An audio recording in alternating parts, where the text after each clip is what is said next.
మీకు సితారా production house మా ఇల్లు ఇంకా అది. మీ ఇల్లు మీ ఇంట్లో మీ పెద్ద మనిషి గట్టిగానే మాట్లాడుతున్నాడు మీడియాపై మీద నీ అభిప్రాయాలు. అభిప్రాయం అంటే ఇప్పుడు వంశన్న గురించి మనకు తెలిసిందన్న, వంశన్న మెంటాలిటీ అనే ఏదన్నా.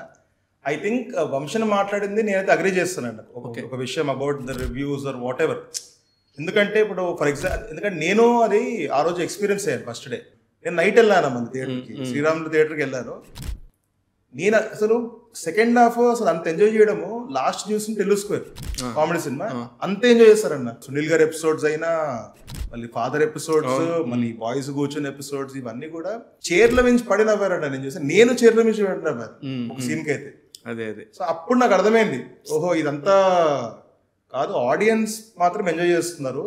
ఈ రాయడము ఇదంతా కూడా నాకు అసలు ఇంకా ఐ థింక్ ఇంకా పట్టించుకోదేమో అనిపించింది నాకు ఒక పాయింట్ తర్వాత. Actually unless I have to add this, ఎందుకంటే పట్టించుకోవద్దు అంటే unless it is from experience journalist or అంటే ఆ హోదా ఉన్న జర్నలిజం కి ఒక వాల్యూ ఇచ్చి రెస్పెక్ట్ చేసే వాళ్ళు, అంటే స్ట్రైట్ గా నేను జర్నలిజం ని ఫాలో అయ్యి రివ్యూ రాస్తున్నాను వాళ్ళ రివ్యూస్ ఈ పట్టించుకుని నాకు అర్థమైంది. ఆ రోజు నాకు పర్సనల్గా అర్థమైంది. ఓకే.